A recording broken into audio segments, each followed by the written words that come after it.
Friends welcome back to my channel. I hope so आपण मैंने बहुत भले थे खुशी थे और सुस्थ थे। तो आज ब्लॉग को बहुत बहुत स्वागत।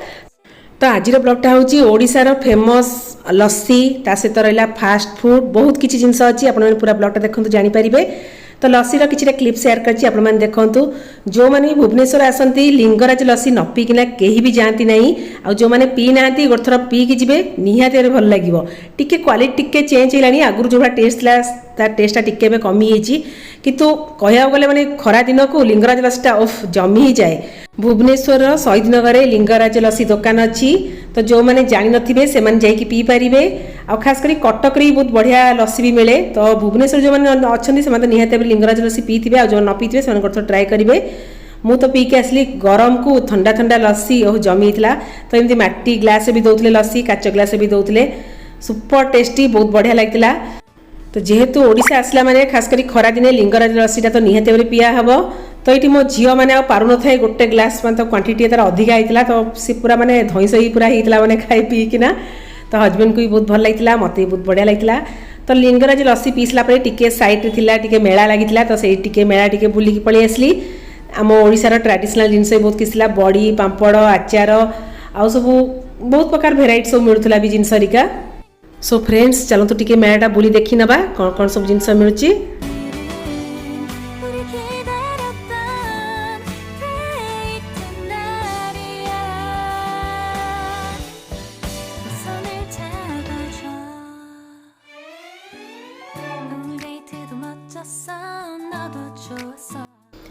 फ्रेंड्स लस्सी तो पिया हो गला मेला भी बुला हो गला। तो पेट पूजा तो करिया पड़िबो जोटा कि शहीद नगर बहुत ही फेमस चाट फास्ट फूड स्ट्रीट स्टाइल बहुत ही बढ़िया लगे सुपर टेस्टी। तो चलतु चाट खाइबा। तो ये मुझे चाट भी खाई और घर को भी नहीं आसती। लुक डेकोरेशन तो बहुत बढ़िया होता खायापी भी सुपर टेस्टी होता। तो एमती टी खाइबा भी होगा बुलाबुली टी होगा संध्या टाइमटा। तो दिन बेला जो भाया गरम हो फ्रेंड्स टोटाली बाहर को बाहरी होनी। तो इवनिंग टाइम बेले टी बुलिया टी इच्छा हुए। तो एमती बाहर टी पड़ी बुलायापी तो भाविली क्लिपटा मो फ्रेंड मान सेयार करदेवी। तो आपण केमती लगे मत कहे। तो खास कर शहीद नगर जो आपण मैंने आसुवे भुवनेश्वर से चाट भी खाइबे और लिंगराज लस्सीटा भी खाइबे। ठीक अच्छे फ्रेंड्स। तो मुझे बाहर पलि आसली कैब को वेट कर कैब आसला मैंने घर को जीवु। तो से दिन बेसी आउ कि सुट करनी। तो नेक्स्ट डे रहा क्लिपटा मुझे सेयार करुच्ची। तो ये लंच पर मुझे प्रिपरेशन कर पनीर पोटल आलू पकईकिना तरकारी करी किसी मसला भी रेडी कर रखी तार मसला पेस्ट करवा। ता पूर्वर पोटल आलू पनीर ताकू सब भाजी नवा। तो ये कड़े मस्टर्ड ऑयल ऐड कर हल्दी पाउडर टी ऐड करनी पोटल टी स्वाद अनुसार सल्ट टी ऐड करनवा।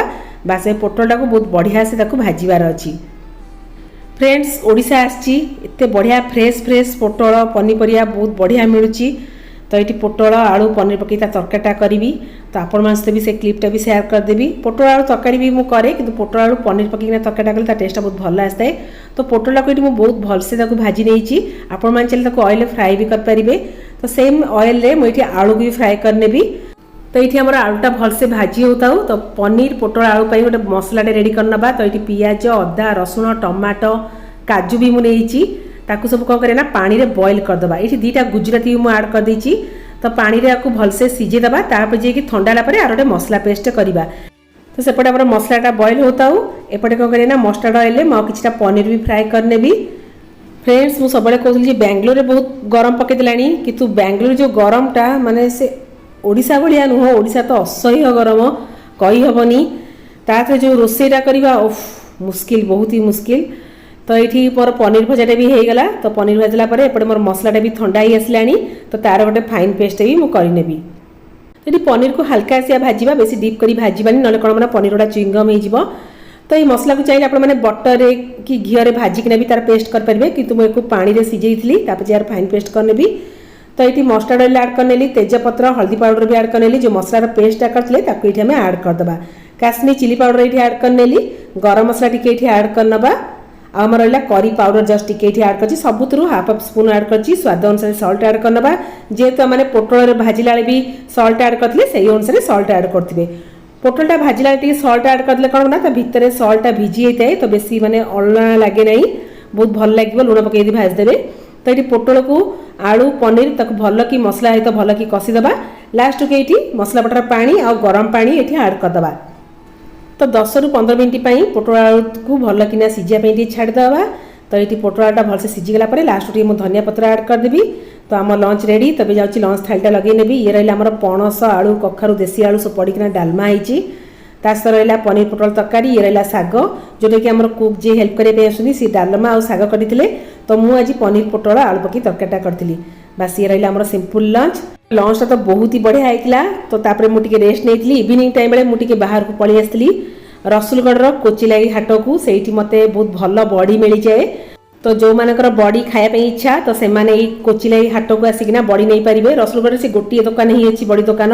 बड़ी क्वालिटी बहुत ही भल बड़ी किंतु भल खाइया बड़ी भल तम बांग्लोर आसना भजा धनिया मौसा मौसा पाखु आसी बड़ी नहीं कि जीव रसुलगढ़ हाट कोचिलाई भजा धनिया। तो मुझे प्रति वर्ष जो आसे तो ये मौसा मौसी पाखु बड़ी नहीं जाए क्वालिटी बहुत भल पड़े। तो मोर अलमोस्ट मोर वर्षे पूरा पड़ाए बटा किसी भी खराब हुए ना।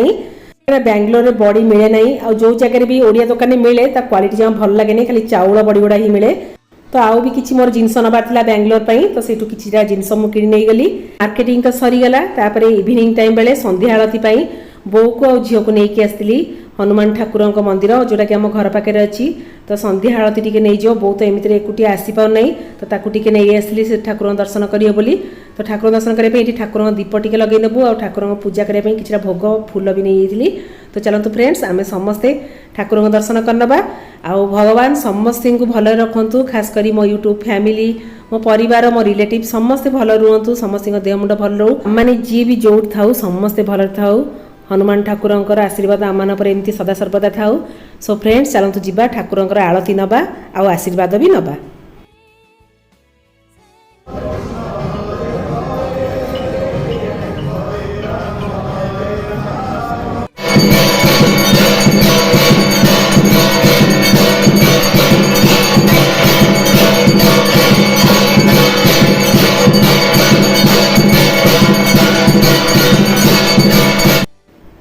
तो आज मंगलवार भी थिला और हनुमान ठाकुर दिन भी मंगलवार। तो ठाकुर पूजा आलती आशीर्वाद पाइकिना बहुत ही खुशी लगिला। मो फ्रेंड्स माने समस्ते आलती नहीं नियंतु समस्त भगवान मनस्कामना पूर्ण करंतु जी भी जोड़ था समस्ते भल था। सो फ्रेंड्स मु रही से tata bye bye love you all bye bye.